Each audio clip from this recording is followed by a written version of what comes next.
Kabanata 441. Miss Wind, bati ng nurse kay Charlotte bago lumabas ng ward. Tanging si Charlotte at Mrs. Berry ang naiwan sa ward. Lumapit si Charlotte para hawakan ang kamay ni Mrs. Berry habang bumabalot sa kanyang puso ang pagsisisi. Pasensya na sa pagkaladkad ko sa'yo sa gulo. Silly girl, we're a family, so I don't want to hear you say such things again, panunumbat ni Mrs. Berry. Pagkatapos, bakas sa mukha niya ang lungkot nang maisip niya si Sharon. Wala akong magandang pakiramdam tungkol dyan sa babae. Sa nakikita ko, she's nothing but a arrogant bully who enjoying hurting others. Pero, gustong ipaliwanag ni Charlotte ang bagay tungkol sa kanila ni Zachary, ngunit hindi niya alam kung saan magsimula. Hindi mo kailangang ipaliwanag ang iyong pribadong buhay sa sinuman. Hinawakan ni Mrs. Berry ang kamay ni Charlotte at tinapik ito ng may katiyakan. Palagi kong susuportahan ang mga desisyon na gagawin mo dahil naniniwala ako na ikaw ay isang mabuting babae at hinding-hindi gagawa ng masama. Salamat, Mrs. Berry. Ang mga salita ng matandang babae ay humila sa puso ni Charlotte. Iniisip ko kung sino ang ama ng babaeng iyon. Parang nakilala ko na siya dati, pero hindi ko magawa na tandaan kung saan. Tinapik ni Mrs. Berry ang kanyang ulo. Alam kong nakita ko na siya. Basta alam ko. Kanina lang nagtanong siya tungkol sa tatay ko. Baka may business deals siya kay Dad in the past. Nakita rin ni Charlotte na kakaiba si Taylor. Sa unang pagkikita pa lang nila ay tinitigan na niya ito at tinanong pa si Ben kung ano ang pangalan niya. Noong panahong iyon, naisip ni Charlotte na gusto niyang ipaghiganti ang kanyang anak. Ngunit pagkatapos niyang mahanap siya na medyo makatwiran, hindi niya naisip na masama itong tao. Gayunpaman, ang mga tanong niya ngayon ay mayroon itinapon siya ng kaunti. Palagay ko hindi, umiling si Mrs. Berry. Noong mga araw, ang mga bagay na pampamilya lang ang inaatas ko at bihirang pumunta sa kumpanya. Si Mr. Wind ay hindi rin nagdala ng anumang mga kasosyo sa negosyo pauwi, kaya kung business associate ang lalaking iyon, malabong makilala ko siya. Totoo iyon. Tumango si Charlotte. Alright, don't push yourself to think too much about that. Magpahinga ka muna, bibili ako ng makakain mo. Nalungkot si Mrs. Berry. Sayang, ang tagal mong niluto ng sopas, pero hindi ko nakuha para matikman man lang. Sumakit ang puso niya nang makita ang sopas na lentil na natapon sa sahig. It's okay. I will make it again tomorrow. Nag-order si Charlotte ng takeout para kay Mrs. Berry, na tinitiyak na pipiliin ang parehong pagkain, sopas ng lentil at tinapay. Gayunpaman, ang sopas ay hindi kasing sarap ng ginawa ni Charlotte. Bagamat nabigo siya sa paggawa ng mga buns at mac and cheese, magaling siyang magluto ng sopas. Pinakamahalaga, ang pag-iisip ang binibilang. Pagkatapos kumain ng tanghalian kasama si Mrs. Berry, nanatili si Charlotte sa kanya habang ang kanyang sugat ay binihisan muli at hinikayat siyang matulog bago magmadaling umuwi. Mayroon siyang dalawang pagtatanghal sa gabing iyon. Nung una, para lang sa company anniversary party, pero ipinaalam ni Felicity sa kanya sa huling minuto na kailangan din niyang magtanghal sa isang piging sa kasal. Nagmamadaling umuwi si Charlotte at nagpalit ng damit, at saka nagmamadaling pumunta sa venue para sa kanyang pagganap. Ang gabing iyon ay walang pasok si Olivia, kaya pumunta siya para tulungan siya. Sa isang tao sa kanyang tabi, si Charlotte ay hindi nagaanong nakakulong. Natapos ang kanyang mga pagtatanghal ng 9:00. Matapos matanggap ang kanyang sweldo, pinakain niya si Olivia sa kalapit na restaurant at ipinasa din ang treatment plan na ibinigay sa kanya ni Reyna kay Olivia. Binasa ito ni Olivia ng detalyado at agad na nagdesisyon. Charlotte, tulungan mo akong sabihin kay Dr. Langan na gusto kong ilipat ang aking ina at handa akong magbayad gaano man kalaki ang kailangan. Okay, akala ko sasabihin mo pa rin. Tumango si Charlotte. Huwag kang mag-alala tungkol sa gastos. Well, figure it out. Ang priority natin ay siguraduhing magagamot ang nanay mo. Salamat. Si Olivia ay labis na naantig sa kabutihang loob ni Charlotte. Don't mention it, silly girl. We're a family. Ngumiti ng matamis si Charlotte. Okay, Tell you what. Halika na sa Kindness Hospital bukas at ipapakilala kita kay Dr. Langon. Pagkatapos ay maaari mong talakayin sa kanya ang tungkol sa kalagayan ng iyong ina at tingnan din niya ang iyong mga kamay. Okay, salamat, Charlotte.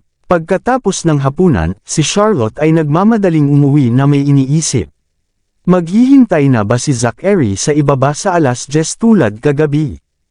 Magagalit na naman ba siya kapag na-late ako? Sa pag-alalang gumagapang sa kanya, hinimok ni Charlotte ang taxi driver na magmadali.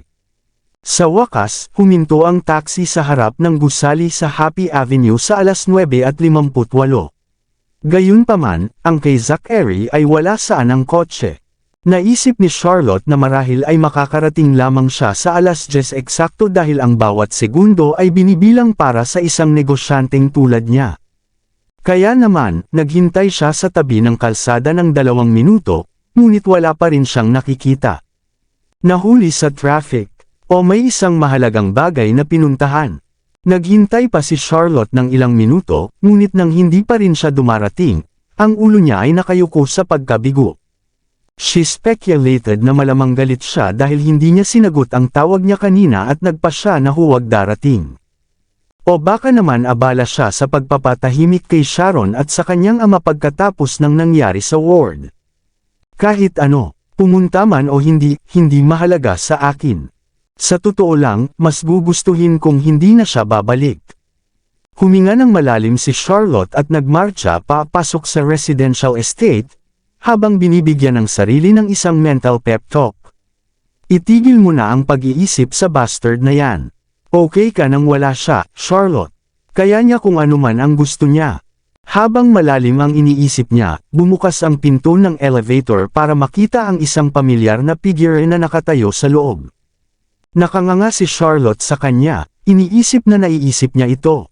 Nakikita ko siguro ang mga bagay-bagay pagkatapos ko siyang masyadong isipin. Kinusot ni Charlotte ang kanyang mga mata. Ano, si Zachary talaga? Papasok ka ba o hindi? Malamig na tinignan siya ni Zachary.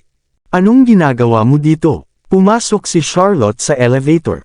Ano sa tingin mo? Sinagot ni Zachary ang tanong niya ng isang tanong. Don't tell me. Pumunta ka sa itaas para hanapin ako dahil hindi mo ako nakita sa ibaba. Tanong ni Charlotte na nag-aalala, nabangga mo ba ang mga bata? Nanatiling tahimik si Zachary. Wait, hindi tama iyon. Kinakagat ni Charlotte ang kanyang labi dahil sa kaba. Bumalik ako sa 9:58 eksakto at hinintay kita sa baba pero wala ka. Ano ang nangyayari? Kailan ka nakarating dito? Hinintay mo ako sa ibaba. Nagtaas ng kilay si Zachary. Well, sabi mo susunduin mo ako ng 10:00, walang iniisip na sagot ni Charlotte. Oh, inabot ni Zachary para hilahin siya sa kanyang mga braso, mataman siyang tinitigan. So, naghahanap ka rin gusto mo akong makita, tama? Hindi ako. Tumanggi si Charlotte na aminin na talagang inaasahan niyang makita siya, o sa halip, makita siya sa kanyang naging ugali. Sinungaling. Nagtaas baba si Zachary at kinagat ang cherry lips niya. Tumigil ka na. Galit na itinulak siya ni Charlotte. May CCTV dito. Pagkatapos, uuwi tayo at tapusin ang ating hindi natapos. Kinulot ni Zachary ang pisngi niya. Ano, sasama ka sa akin pauwi? Namula si Charlotte sa sobrang takot. Hindi mo kaya. Bakit hindi? Pinaglaruan siya ni Zachary. Ganyan ka na ba kahiya sa akin? Makikita ka ng mga bata at hindi maganda iyon. Nagsimulang magpanik si Charlotte. Dapat kang magmadali at umalis pabalik. Sa sandaling iyon, bumukas ang mga pinto ng elevator sa ika-16 na palapag. Aalis na sana si Zachary, ngunit mabilis siyang pinigilan ni Charlotte at pinindot ang close button sabay sabing, hintayin mo ako sa ibaba. Bababa ako pagkatapos makita ang mga bata. Maya-maya ay lumitaw ang pagsimangot sa mukha niya. Iyan ay kakaiba. Bakit hindi ito gumagana? Patuloy niyang pinipindot ang unang palapag, ngunit hindi ito umilo. Noon niya napansin na ang sinindihan ang button para sa level 17. Kalimutan mo na. Lumabas ka muna at gumamit ng ibang elevator. Halatang natarante si Charlotte at nakita ni Zachary na nakakatuwa ito. Sige, hindi na kita matatakot. Pagkatapos, tinulak siya nito palabas ng elevator. May kalahating oras kakasama ng mga anak mo. Hihintayin kita sa itaas. Ha? Natigilan si Charlotte, hindi siya maintindihan. Pumunta ka sa itaas. Bakit? Tanga, hindi mapakali si Zachary na magpaliwanag at diretsyong sinara ang elevator. Napatulala, tumayo si Charlotte na hindi gumagalaw at natagalan bago siya bumalik sa kanyang katinuan. Don't tell me, lumipat siya sa taas. Hindi naman pwede diba? Miss Wind, bumalik ka na. Bumukas ang pinto ng bahay niya sa sandaling iyon at lumabas ang dalawa sa mga nurse. Amelia, Mildred, salamat sa lahat ng tulong niyo, bati ni Charlotte sa kanila. Nasaan si Violet? Hinihintay ni Violet na maubos ni Ellie ang kanyang gatas. Aalis siya pagkatapos nito, nakangiting sabi ni Amelia. Si Robbie and Jamie ay malaki na ngayon. Ayaw na nilang uminom ng gatas. Ha ha ha. Oo, sabi nila ang tunay na lalaki ay hindi umiinom ng gatas, ginaya ni Mildred sina Robbie at Jamie na boses. Yung dalawang hangal na lalaki. Iniisip ang kanyang mga anak, isang matingkad na ngiti ang sumilay sa mga labi ni Charlotte. Tapos na ako, sakto namang lumabas si Violet. Oh, Miss Wind, bumalik ka na. Tulog na lahat ang triplets ngayon. Nakatulog sila ng late ngayong gabi dahil may mga taong naglilipat ng mga gamit sa itaas at medyo maingay. Huminto ito kalahating oras lang ang nakalipas, ipinaliwanag ni Mildred. Sa palagay ko ay isang bagong residente ang lumipat. Nang marinig ito, masigurado si Charlotte na lumipat na nga si Zachary sa itaas. Binili niya ang unit sa tabi ng mga nurse, at ngayon ay binili na rin niya ang unit sa itaas. Ano na naman ang pinagkakaabalahan niya? Dapat kang pumasok at magpahinga ngayon, Miss Wind, hinikayat siya ng mga nurse, pagkatapos ay iniulat. Ang follow-up na pagbisita ni Jamie ay naging maayos ang araw na ito. Ang medikal na ulat ay nasa hapagkainan. Maaari mong tingnan ito kapag libre ka.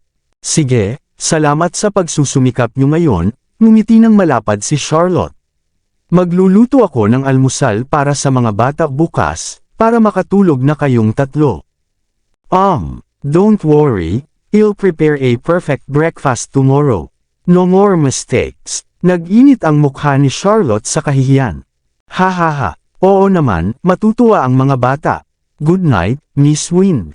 Good night. Umuwi si Charlotte at kinuha ang medical report sa mesa. Gumagaling na ang binti ni Jamie ng mabuti.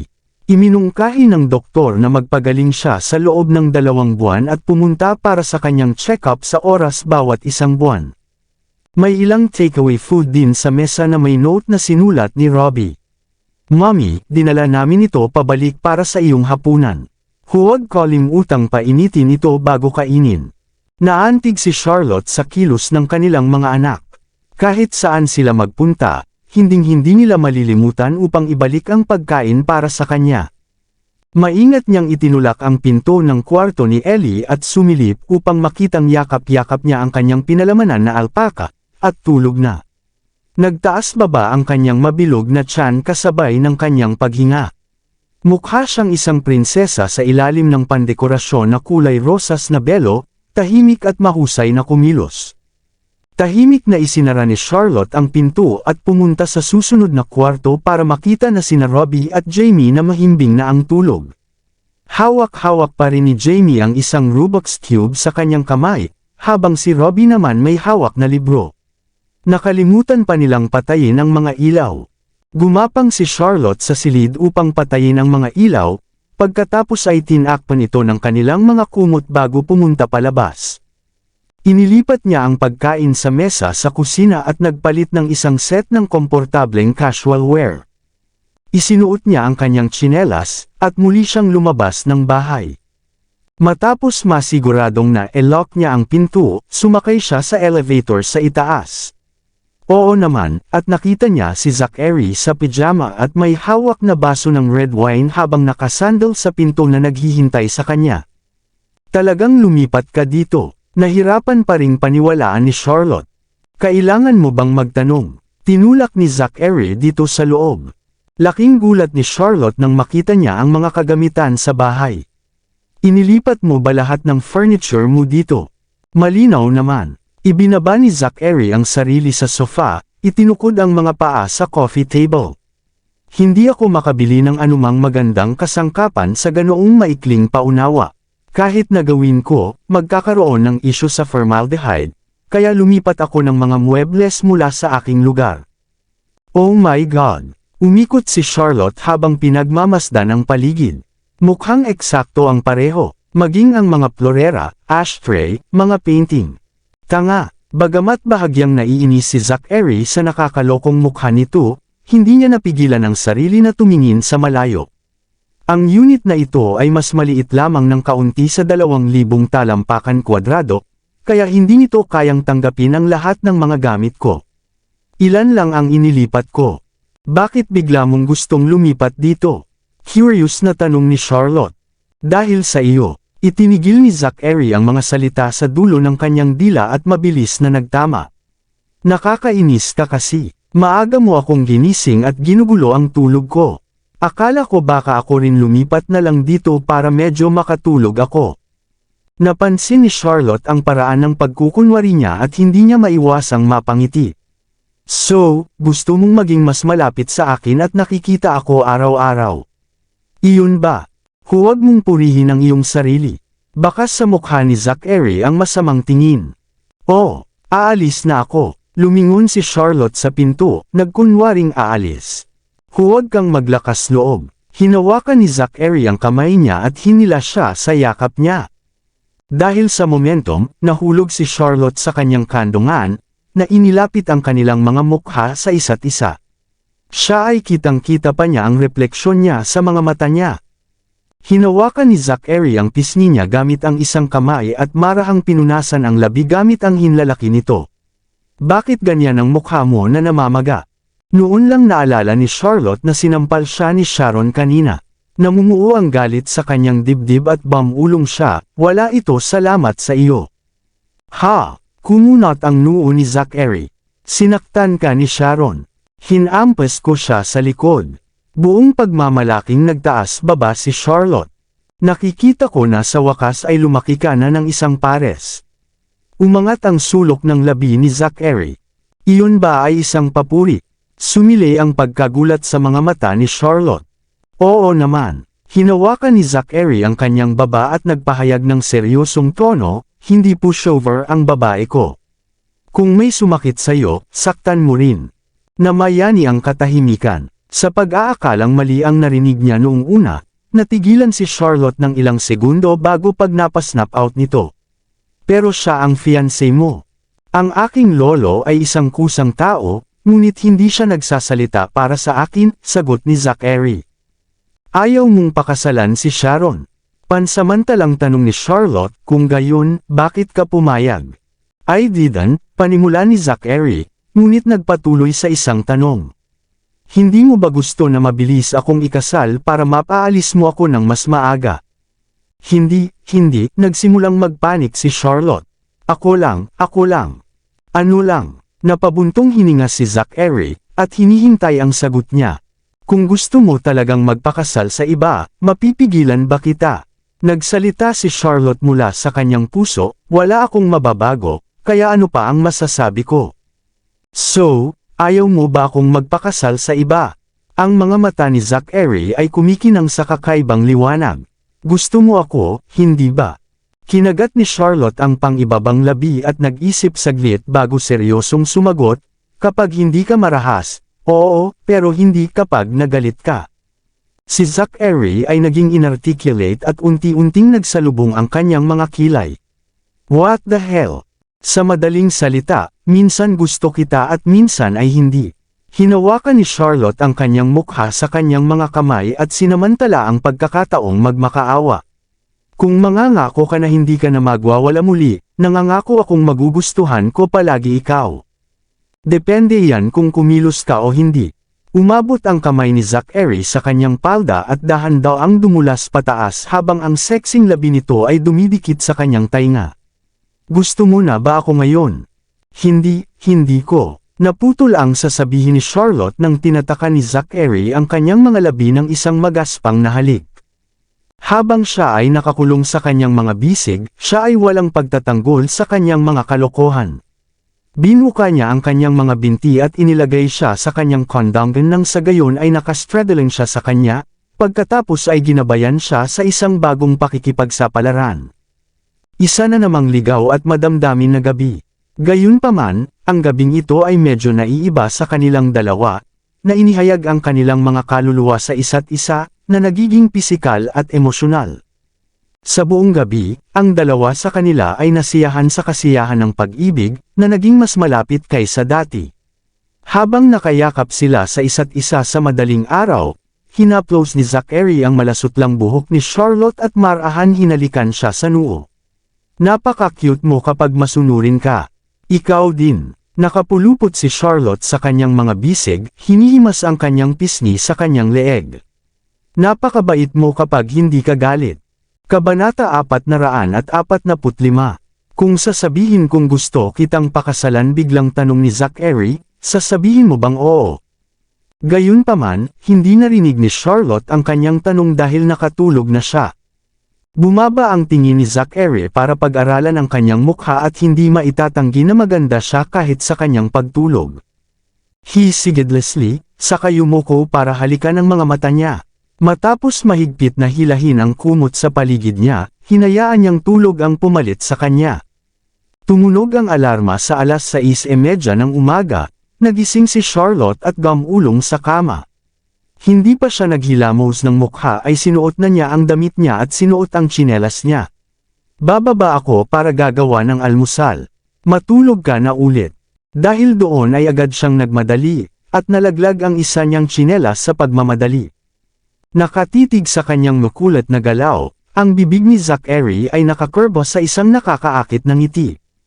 Pagkatapos, tumabi siya at nagpatuloy sa pagtulog. Mabilis na umuwi si Charlotte sa kanyang makakaya. Buti na lang at hindi pa dumarating ang tatlong nurse at tulog pa ang triplets. Dumiretso siya sa kusina at nagsimulang magluto ng almusal. Para maging ligtas, naghanda siya ng simpleng almusal na binubuo ng mga sandwich, dumplings, ilang fruit salad, at juice. Ang mga pagkain ito ay may mataas na mga rate ng tagumpay, kaya tiwala si Charlotte na walang magkakamali. Nagising ang mga bata nang magsimula siyang magtimpla ng juice. Nang marinig ang ingay, agad na tumakbo si Robbie sa kusina at masayang tumawag, "Mommy." "Magandang umaga, Robbie." Lumingon sa likod si Charlotte para ngumiti sa kanya habang naghihiwa siya ng mga prutas. "Magandang umaga po, Mommy." Tumabi si Robbie para yakapin si Charlotte. "Pagod ka siguro, Mommy." "Oh, it's okay. Ang panunood sa inyong tatlo na nag-aalmusal ay napakasaya ni Mommy." Hinalikan siya ni Charlotte sa noo nang tumunog ang doorbell. "Dapat ang mga nurse iyon. Buksan mo ang pinto para sa kanila." "Okay." Tumakbo si Robbie para kunin ang pinto. Pumasok ang mga nurse at tinulungan ang triplets na maglinis at magbihis. Umupo ang pamilya sa hapagkainan at masayang kinain ang kanilang pagkain. Naging matagumpay ang almusal sa pagkakataong ito at nasiyahan ang mga bata sa kanilang pagkain. Ipinatong ni Charlotte ang kanyang baba sa isang kamay habang pinagmamasdan ng triplets na binababa ang kanilang pagkain, isang malakas na pakiramdam ng kasiyahan ang namumulaklak sa kanyang puso. "Mommy, kumain ka na rin." Pinakain ng triplets si Charlotte ng fruit salad. "Salamat, mga anak." Kumain lang ng fruit salad si Charlotte. Hindi nagtagal ay natapos na ang almusal ng tatlong bata. Pagkatapos nito, bitbit nila ang kanilang mga backpack at pumunta sa paaralan na sinamahan ng mga nurse. Inakay sila ni Charlotte sa elevator at kumaway sa kanila. Pagkaalis nila, dali-dali siyang umuwi para magluto ng dalawang bahagi ng almusal at dinala sila sa itaas. Kakatok na sana siya sa pinto gamit ang paa niya, pero bago pa niya mabuksan ang pinto. Paano ginawa ang magbukas ang pinto ng mag-isa? Natatarantang tanong niya. May bagong teknolohiya na tinatawag na fully automated housekeeping. Si Zachary ay nagbabasa ng financial section sa dyaryo sa hapagkainan na may kasamang baso ng mainit na tubig sa harap niya. Nagkibit balikat si Charlotte. Normal lang siguro na mayroon kang one-of-a-kind home, seeing as boss ka ng isang tech company. Inilapag niya ang tray at inilipat ang mga plato ng pagkain sa mesa. Alam mo, kamukha mo na hinihintay mo akong maghanda ng almusal. Oo naman. Sa tingin mo bakit ako lumipat dito? Pinag-aralan ni Zachary ang nakakalat na almusal sa mesa. Ikaw ang gumawa ng lahat ng ito. Bahagyang nahiya si Charlotte. It's nothing fancy, but they taste quite alright. Go ahead at subukan ang ilan. Si Zachary ay may isang dumpling at tumango. Hindi masama. Pagkatapos, kumuha siya ng sandwich at kumagad. Medyo ito pero basang-basa. Pagkatapos nito, kumain siya ng isang subo ng fruit salad. Masyadong maraming dressing. Sa huli, humigop siya ng apple juice. Dapat nagdagdag ka ng asin habang hinahalo mo ang mansanas. Nang matapos niyang suriin ang lahat, sa wakas ay nagsimula na siyang kumain. Ang hirap mong pakiusapan, alam mo yun. Malungkot na napangiti si Charlotte. Itong almusal na ito ay itinuturing na isa sa aking pinakamahusay. Ito ay medyo okay. Kumakagat ng sandwich si Zachary. Kung mayroon lamang akong isang tasa ng itim na kape upang samahan ito. Nawalan ng masabi si Charlotte. Napagtanto niya na seryosong kaso ng machismo ang ipinapakita nito, ngunit wala talaga siyang magagawang gawin tungkol dito. May coffee machine ka ba? Nasa kusina, may coffee beans din. Kumain ka muna. I'll go grind the beans for you. Magandang babae.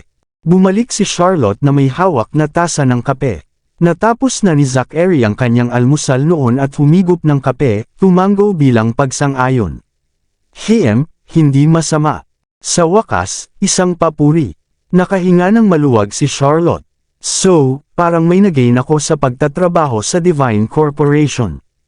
At least natuto akong gumawa ng masarap na kape. Tingnan mo umalis ka. Magiliw na ginulo ni Zachary ang kanyang buhok. Sige, kumain ka na ng almusal mo bago lumamig. Hindi ko kayang tapusin ang lahat ng ito. Dapat marami ka pa. With that, Charlotte brought a sandwich to his mouth. Zachary instinctively took a bite. Tapos parang ganon ang pinaka-natural na gawin, binawi ni Charlotte ang kanyang kamay at ipinagpatuloy ang pagkain nito. Sa sandaling iyon, sila ay mukhang matandang mag-asawa na sila. Ang banayad na kilos na ito ay tumama kay Zachary. Habang tahimik niyang pinagmamasdan si Charlotte, lihim siyang gumawa ng desisyon. Pupunta ka sa kumpanya ngayon, tama ba? Hindi napansin ni Charlotte ang kakaibang ekspresyon niya habang tumitingin sa kanyang telepono at pinaplano ang kanyang schedule. It's 7:40 already. Anong oras ka kailangan mong pumunta doon? Maaga pa naman. Don't worry. Pinunasan ni Zachary ang mga mumo ng tinapay sa kanyang bibig. Pagkatapos ay inabot sa kanya ang isang tasa ng juice. Uminom ka. Hindi na ako makakain. Walang ganang kumain, humikab si Charlotte at sinabing, gusto kong matulog. Sige po. Hinila siya ni Zachary sa yakap niya. Kailangan mong pumunta sa kumpanya kaagad, tama. Hindi, aalis ako ng 10:00. Binuhat siya ni Zachary sa kwarto. Zachary, gusto ko lang matulog. Naging balisa si Charlotte. Tulad talaga ng pagtulog, hindi ang ibang uri ng pagtulog. Idiniin siya ni Zachary sa kama at sadyang takutin siya. Wala akong planong gawin kahit ano, pero ngayong nabanggit mo na, parang naalala ko na 2 rounds lang tayo kagabi. Hindi sapat. Hindi, nagulat si Charlotte sa kanya. I'm bone tired and really sleepy. Please, let me sleep saglit. Tanga. Kinagat ni Zachary ang earlobe niya at niyakap siya sa dibdib nito. Matulog ka na. I'll stay with you. No touching, tumalikod si Charlotte kaya nakaharap ang likod nito sa kanya. Hindi nagtagal bago siya nagsimula ng antukin. Matutulog ako hanggang 10. Okay. Hinalikan ni Zachary ang kanyang tenga at marahang tinapik ang kanyang balikat, hinikayat siyang matulog. Mabilis na nakatulog si Charlotte na pumulupot sa kanya na parang sanggol. Noong una, binalak ni Zachary na matulog din saglit, ngunit nag-vibrate ang kanyang telepono nang may papasok na tawag. Inilabas niya ang kanyang telepono at nang makitang galing iyon kay Henry, Tinanggihan niya ito ng walang pag-aalinlangan bago magpadala ng text. Hindi ko makuha ang telepono ngayon. May nangyari ba? Hindi nagtagal, sumagot si Henry. Umuwi ka kaagad, ikaw na bata. Sumagot si Zachary. Ano ito? Mahigit 10 araw ka nang hinahanap ni Sharon at iniiwasan mo siya. Ano ang kahulugan nito? Pumunta pa siya sa akin, kaya bumalik ka kaagad. Busy ako ngayon. Gawin natin ito sa gabi. May sasabihin din ako sa inyong lahat. 6 ngayong gabi. Parehong nandito sina Sharon at Mr. Blackwood, kaya mas mabuting magpakita ka. Kung hindi, huwag mo akong sisihin sa pagiging walang awa. Naintindihan. Kasunod nito, nagpadala ng mensahe si Zachary kay Ben. Ihanda ang lahat ng ebidensya kay Sharon. Simpleng sagot ni Ben, understood.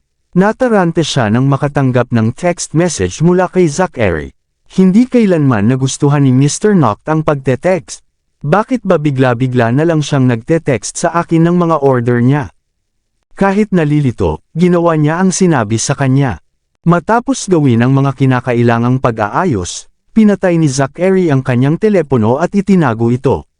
Tapos, siya ipinulupot niya ang kanyang mga braso kay Charlotte at ipinikit ang kanyang mga mata.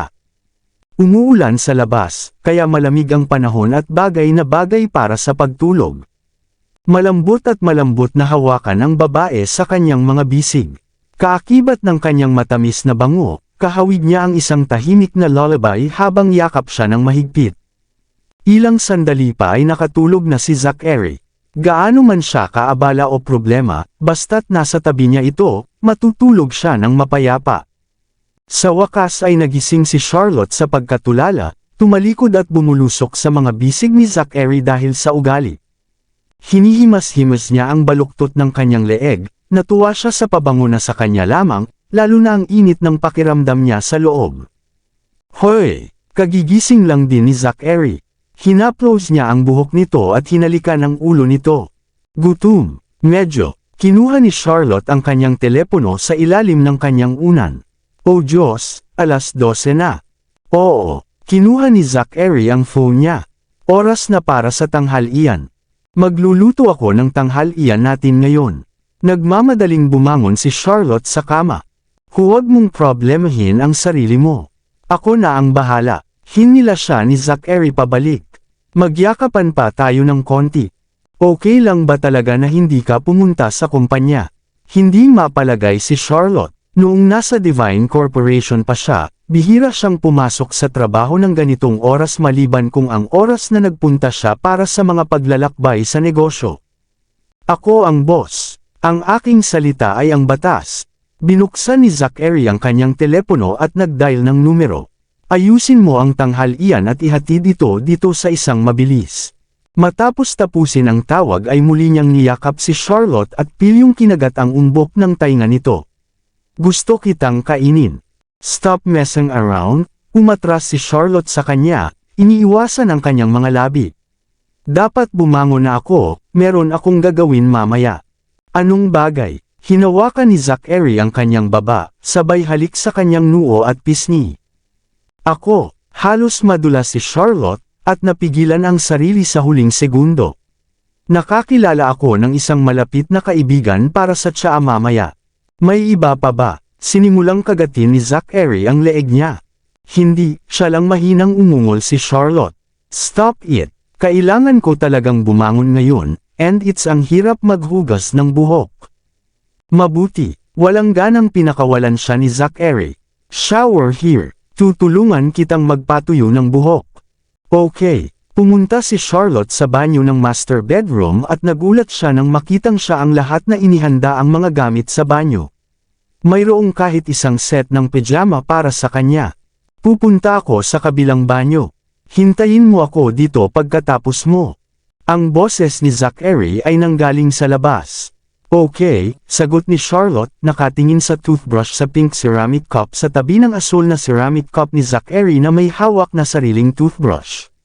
Sila ay isang matching set na mukhang bata na cute. Napangiti si Charlotte dahil hindi niya inaasahan na makikita niya ang side ni Zachary. Kamakailan, siya ay napakaamo at mainit na halos hindi niya maalala kung paano siya nang mawala siya ang kanyang init ng ulo at naging marahas. Sa sandaling iyon, ang tanging naiisip niya ay ang maalalahanin at mapagmahal na panig ni Zachary. Mukhang nasanay na siya sa side niyang ito. Kung tutusin, baka na in love pa siya sa kanya. Tumingin si Charlotte sa salamin at tinanong ang sarili. In love ka ba talaga sa kanya, Charlotte? Nawala sa pag-iisip, ang tunog ng pagtunog ng kanyang telepono ay nagpabalik sa kanya sa realidad. Nagmamadali siyang tumakbo palabas upang sagutin ang tawag. Oy, Olivia. Charlotte, huwag kalimutang makipagkita sa akin sa Kindness Hospital sa alas 3. Oh, at sinabi sa akin ni Miss Fuller na paalalahanan kita na ang piging sa alas 6 ngayong gabi ay napakahalaga, kaya huwag kang magpahuli. Got it. Diretso ako sa hotel pagkatapos kitang makita sa ospital. Okay, I'll be on duty tonight, so I won't be accompany you. Remember to contact Miss Fuller ng direkta. With that, pinatay ni Charlotte ang tawag at itinabi ang kanyang phone bago pumunta sa banyo para maligo. Napakahaba ng buhok niya, kaya nakakapagod maghugas. Habang naghuhugas siya ng buhok, may pumasok na figure na nagbigay sa kanya ng malaking takot nang lumingon siya. Bakit ka pumasok? Para matulungan ka. Niyakap siya ni Zachary mula sa likod at kinuskos ang katawan, at marahang kumagat sa balikat niya. You're at it again. Stop it, walang magawang bulong ni Charlotte, ilang beses mo ba gustong gawin ito sa isang araw? Hindi kaya ng katawan ko. You don't need to do anything. I'll do all the work. Binuhat siya ni Zachary at sinira siya minsan muli. Pakiramdam ni Charlotte ay mamamatay na siya sa pagod. Si Zachary ay walang kabusugan at madalas siyang napapagod. Sa kabila noon, hinding-hindi niya ito kayang pigilan. Paglabas nilang dalawa, alas 2 na. Kanina pa naghihintay si Ben sa labas mahigit 1 oras at malamig na ang pagkain. Sa sandaling iyon, pansamantalang pinindot ni Ben ang doorbell. Hinawi ni Charlotte ang kanyang mahabang buhok na nakapusod at pumunta para kunin ang pinto. Napagtanto na naghintay si Ben hanggang ngayon, color-tinted na ang cheeks niya. Malamang lumamig na ang pagkain. Tatawagan ko ang chef para painitan ito. Tatawag na sana si Ben. It's fine. Kaya ko naman sa sarili ko. Habang nagsasalita si Charlotte ay lumabas ng kwarto si Zachary na nakabalot lang ng bath towel. Agad na iniyuko ni Ben ang kanyang ulo at umatras. Sa sobrang kahihiyan ay namula ang mukha ni Charlotte. Wala siyang ibang gusto kundi ang maghukay ng isang butas at gumapang dito. Lahat tayo ay matatanda. Ano ang dapat ikahiya? Sa kabaligtaran, si Zachary ay kasing cool ng pipino. Huwag mo nang ulitin ito. Pinandilatan siya ni Charlotte at nagtungo para magpainit muli ng pagkain.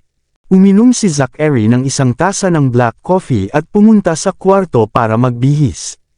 Pag-check ng phone niya, nakita niya na may 2 missed calls mula kay Sharon. Hindi niya ito pinansin at ibinaba ang phone niya bago pumunta sa labas para magtanghalian kasama si Charlotte. I'll be back late tonight. Pagkatapos mong gawin ang mga gamit mo, magpahinga ka muna. Hinila ni Zachary ang kamay niya at inisave ang fingerprint niya sa tablet niya. Matagumpay na nairehistro ang fingerprint. Welcome home.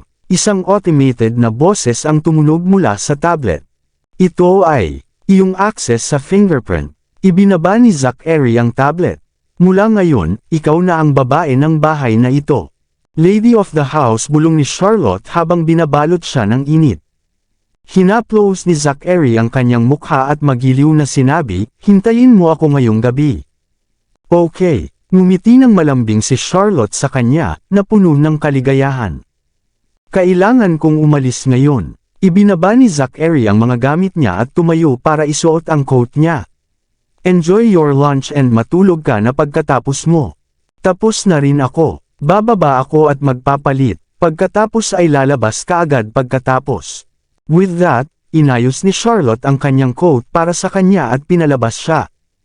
Hinalikan ni Zachary ang ulo niya bago pumasok sa elevator. Masasabi ni Charlotte na siya ay abala, ngunit nais na gumugol ng mas maraming oras sa kanya.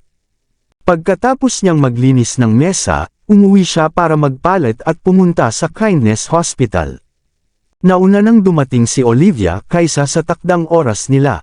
Nang makarating, dinala siya ni Charlotte para makipagkita kay Reyna, na pagkatapos ay ipinaliwanag sa kanya ang kalagayan ng kanyang ina ng detalyado at nagbigay sa kanya ng ilang mahalagang mga mungkahi. Pagkatapos noon, tiningnan niya ang kamay ni Olivia. Napagpasyahan ni Reyna na hindi ito isang malubhang pinsala at maaaring ganap na gumaling. Gayunpaman, dahil ang pinakamahusay na window ng pagbawi ay lumipas, kakailanganin ng mas maraming oras para gumaling siya. Si Olivia ay nasa buwan. Noong una, naisip niya na hindi na niya magagawang tumugtog ng piano para sa natitirang bahagi ng kanyang buhay, ngunit ngayon, siya ay puno na muli ng pag-asa. Naghanda si Reyna ng plano sa paggamot para kay Olivia, na ipinaalam sa kanya na magbakante ng 1 buwan para makatanggap ng paggamot, pagkatapos tulungan ang kanyang ina sa mga pamamaraan ng paglipat. Hinintay ni Charlotte na ayusin ni Olivia ang mga bagay dito bago nagmadaling umalis.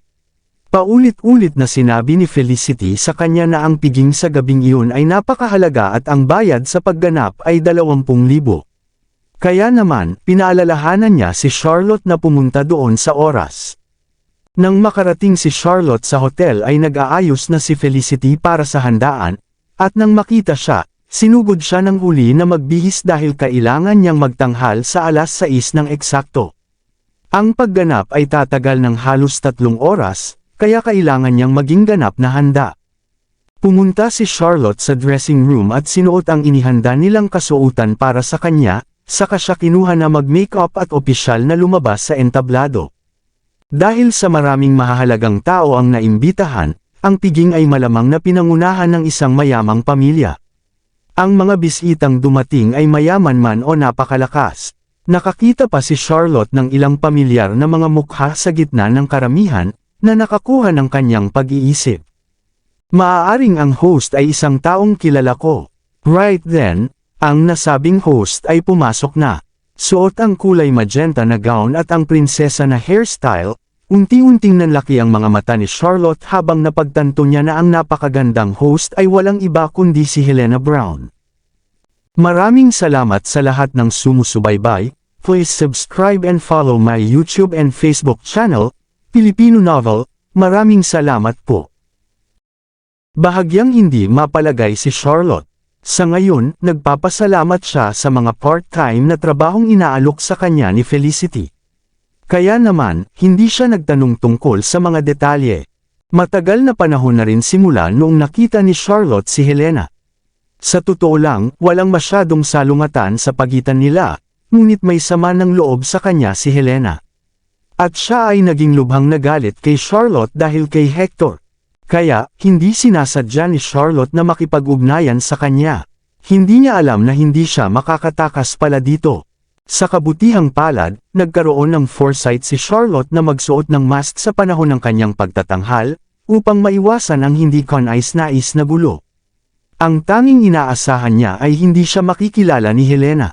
Bago pa niya ito maisip, kinuyad na siya ni Felicity mula sa backstage, kaya wala siyang choice kundi magsimula na mag-play. Sa ibaba ng entablado, maraming maimpluwensyang figure ang humakbang upang batiin si Helena, na nasisiyahan sa pagiging ang sentro ng atensyon. Ang pagganap ni Charlotte ay nakakuha ng ilang atensyon at ilang mga bisita ang nagtanong kay Helena kung saan siya umupo ng pianistang ito na nagtataglay ng pambihirang kakayahan sa pagpapiano. Hindi ito sineseryoso ni Helena habang tinatrato niya ang kanilang mga katanungan bilang isang papuri. Hindi nagtagal, lumitaw ang lalaking host ng handaan. Personal siyang tinanggap ni Helena at ipinakilala siya sa lahat ng bisita. "This is my boyfriend, Hector Sterling. We hope to receive everyone's ng gabay at suporta." Ibinaling ni Charlotte ang kanyang ulo upang sumulyap saglit, ang kanyang mga kamay sa piano ay bahagyang bumagal. "Hector, hindi ako makapaniwala. Katatapos lang niyang hiwalayan si Luna ng bahagya sa loob ng 1 buwan, pero kasama na niya sa publiko si Helena. Dati si Hector ang itinatangi na pag-ibig sa kanyang buhay, isang pino at walang kapintasang lalaki. Gayunpaman, ang kanyang imahe sa kanyang puso ay ganap na nawasak sa sandaling iyon. 4 na taon na ang nakalilipas, iniwan niya siya para sa kapakanan ng kanyang sariling kinabukasan at interes ng pamilya, pagkatapos ay nagpakasal kay Luna sa isang kapritsyo. Makalipas ang 4 na taon, nabigo siyang pamahalaan ang kanyang pamilya ng maayos at nagkaroon ng relasyon, na humantong sa pagkasira ng kanyang kasal at nasira ang kanyang karera. At ngayon, nasangkot siya kay Helena sa hindi maipaliwanag na dahilan. Ang kanyang irresponsibleng karakter ay magpapalayag lamang sa kanya ng mas malalim sa gilid at maabot ang punto ng hindi na bumalik. Si Charlotte ay lubos na nadismaya sa kanya. Gayunpaman, ito ang kanyang sariling desisyon at wala siyang karapatang makialam. Inalis ni Charlotte ang kanyang tingin at nagpatuloy sa pagtugtog ng piano. Ang musika ay medyo maganda. Agad na napansin ni Hector ang pianista sa entablado. Well, siyempre, mahigpit na hinawakan ni Helena ang braso ni Hector at buong pagmamalaking sinabi, "Naggugol ako ng maraming oras at pagsisikap sa paghahanda ng handaan. Magaling ang ginawa mo." Marahang hinalikan siya ni Hector sa noo. Ang dalawa sa kanila ay parang bagong kasal sa kung gaano sila ka-intimate sa isa't isa at ilang bisita ang lumapit para batiin sila. Ipinakilala ni Helena si Hector sa bawat panauhin, sinusubukan ng kanyang makakaya upang bigyan siya ng daan at mag-alok ng bagong mga pagkakataon sa negosyo. Kaya naman, inihayag niya na ang pamilyang Brown ay makikipagtulungan sa Sterling family sa isang development project. Ang piraso ng impormasyong ito ay pumukaw sa mga interes ng maraming bisita. Kaya naman, nagpalitan sila ng kontak kay Hector at pumayag na makipagtulungan sa hinaharap. Mayroon ding isang maliit na bilang ng mga bisita na nagsimula ng isang pribadong talakayan, na nagbubulungan sa kanilang mga sarili. Ang negosyo ng mga Brown ay mabilis na lumalago. Si Miss Brown ay isang babaeng mula sa isang mayamang background na mayroon parehong hitsura at talento. Bakit siya nahulog sa isang down and out na lalaki tulad ni Hector Sterling? Hindi ko rin gets. Pababa na ang Sterling Group. Kung hindi dahil sa suporta ng Browns, na-bankrupt na sila ngayon. Hindi lang iyon, masama rin ang reputasyon ng Sterling. 4 na taon na ang nakalilipas, pinutol niya ang kanyang mga layag noong ang pamilya Wind ay nabangkarote at sinira ang pakikipag-ugnayan sa kanyang childhood sweetheart na kasintahan. Makalipas ang 4 na taon, hiniwalayan niya ang kanyang asawa at ngayon ay nakipagrelasyon sa mga Brown. Isang walang hiyang tao tulad niya ay hindi karapat-dapat na maging manugang ng pamilyang Brown. Bata pa si Miss Brown, kaya madali siyang malinlang, but her father should have advised her against it. Paano niya maiiwan ang kanyang anak na babae nang walang kontrol? Marahil ginagawa ito ni Miss Brown sa kanyang likuran. Pumunta kami ngayon dito bilang paggalang sa mga Brown, ngunit lumalabas na ang tanging layunin ni Miss Brown ay isulong ang Sterling. Kabanata 450. Nakatanggap ako ng isa pang piraso ng insider information. Tinakpan ng isa sa mga bisita ang kanyang bibig at bamulong, ako ay narinig na sinaktan ng mga Sterling ang Knock Group at na-blacklist sila. Totoo ba yun? Matapos marinig ang mga salitang iyon, natuwa ang ibang mga bisita at nagsimulang palibutan sila. Iyon ang narinig ko. Nakakunot ang noo ng bisitang nagpahayag ng impormasyon. Ayokong saktan ang pamilya Knock. Aalis na ako ngayon. With that, nagmamadaling umalis ang lalaki sa likod. Naghahanda na ring umalis ang ibang bisita na nakarinig ng balita ng makarinig sila ng galit na sigaw mula sa pinto. Papasukin niyo ako. Gusto kong pumasok. Alam niyo ba kung sino ako? Ako si Mrs. Sterling. Napakaingay ng babae, para bang ginagamit niya ang lahat ng lakas niya para sumigaw. Ang melody ng piano ni Charlotte ay biglang huminto muli. Paglingon niya, napagtanto niyang sumisigaw ang taong iyon hysterically habang pinipigilan ng mga security guard si Luna. Nakasuot ng makalumang damit, para siyang nagmamadaling nag-makeup at magulo ang buhok. Habang sinusubukan niyang pumasok sa banquet hall, pinigilan siya ng 2 security guard. Habang pinipigilan siya ng mga ito, lalo siyang nabalisa. Napasigaw siya ng malakas kaya lahat ng nandoon tanging boses lang ang naririnig. Sa eksenang ginagawa niya, nagbago ang kaaya-ayang kapaligiran. Dahil dito, naging madilim ang ekspresyon ni Helena habang nakakunot ang noo. Nagsimulang mag-usap ang mga bisita, at ang ilan ay direktang nagtanong kay Hector, Mr. Sterling, ay yung dati mong asawa. Mr. Sterling, nakipag-divorce ka na ba?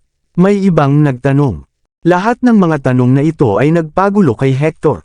Nahihiyang sinulyapan niya si Owen. Sa pag-unawa sa kanyang mensahe, nagdala si Owen ng 2 bodyguard at nais na kunin si Luna. Sa sandaling iyon, nagawa ni Luna na humiwalay sa mga security guard. Galit na galit siyang sumugod at umungal, "Helena, isa kang bitch. How dare you steal my husband? I'm going to kill you." Pagkatapos, sinunggaban niya si Helena habang nagngangalit ang ngipin. Sinunggaban ng 2 bodyguard na kasama ni Owen ang umatake na si Luna bago pa siya makagawa ng anuman. Kahit papaano much she flailed her arms and struggled, hindi siya makalapit sa target niya. "Matagal na tayong naghiwalay, kaya wala kang karapatang tanungin ang mga desisyon ko." Sa isang stoic expression, si Hector ay umangal. "Huwag kang manghiya dito. Get out this instant. You think I'm an embarrassment?" "Haha," humagalpak ng tawa si Luna. Kahit tumatawa siya ay tumutulo ang mga luha niya. With a forced smile, she continued, "Bakit hindi mo naisip na ako ay isang kahihiyan ng mga anak ako ng anak mo? Noong ibinenta ko ang lahat ng ari-arian ng pamilya ko para mabayaran ang utang mo, nahihiya din ba ako? Ngayon na ako ay walang pera, nagpasya kang itabi ako at tawagin akong isang kahihiyan. Hector, ikaw ay isang bastard." Nakikinig sa kanyang sasabihin, ang mga bisita ay nagsimulang magbigay ng kahinahinalang tingin kay Hector. Ang ilan ay kahit nakaturo ang mga daliri sa kanya, at pinagtsitsismisan ang kanyang pagkatao. Samantala, nawala ang kulay sa mukha ni Hector habang siya ay nalilito. Kaagad, humakbang si Helena at tumayo sa harap ni Hector nang may proteksyon. Galit na sigaw niya ang isa pang babae, "Luna, itigil mo na ang paggawa ng eksena dito. Parehong marami kayong nagawa ng nanay mo na mga bagay na nakakahiya. Ang kailangan ko lang gawin ay ang pumili ng isang random, sapat na para masentensyahan kayong dalawa ng habang buhay na pagkakakulong." Sapat na malambot ang puso ni Hector upang mag-iwan sa iyo ng isang linya ng buhay. Gayunpaman, ikaw ay naging walang hiya at patuloy na nakakapit sa kanya. How dare you try na siraan siya? Ang salungat na argumento na ito ay muling nagbago sa mga opinyon ng mga bisita. Iniisip na ang kanyang pagtatanggol para kay Hector ay parang may katwiran, at napagpasyahan nila na malamang nagbubuga si Luna. At saka, hindi rin maganda ang reputasyon ni Luna. Narinig ng lahat kung paano siya naglikha ng mga eksena sa iba't ibang okasyon noon. "Sino ka para kausapin ako?" Mapait na pinandilatan ni Luna si Helena. "Nagpapanggap kang magaling na tao pag nasa harapan ko sa pamamagitan ng pagbibigay sa akin ng iba't ibang tulong para iligaw ako. Pinaniwala mo ako na si Hector ay nakikipaglokohan kay Charlotte. Kaya naman, patuloy kong sinusubaybayan ang kanyang mga galaw. Ngayon, sa wakas na-realize ko na siya ay aktwal na nakikipag-ugnayan sa iyo, at ang babae sa video ay ikaw. Tuso ka talaga. Ikaw ay paulit-ulit na sinubukang maghasik ng hindi pagkakasundo sa pagitan namin ni Charlotte, na umani ng mga benepisyo habang pinapanood kaming nakikipag-away sa isa't isa.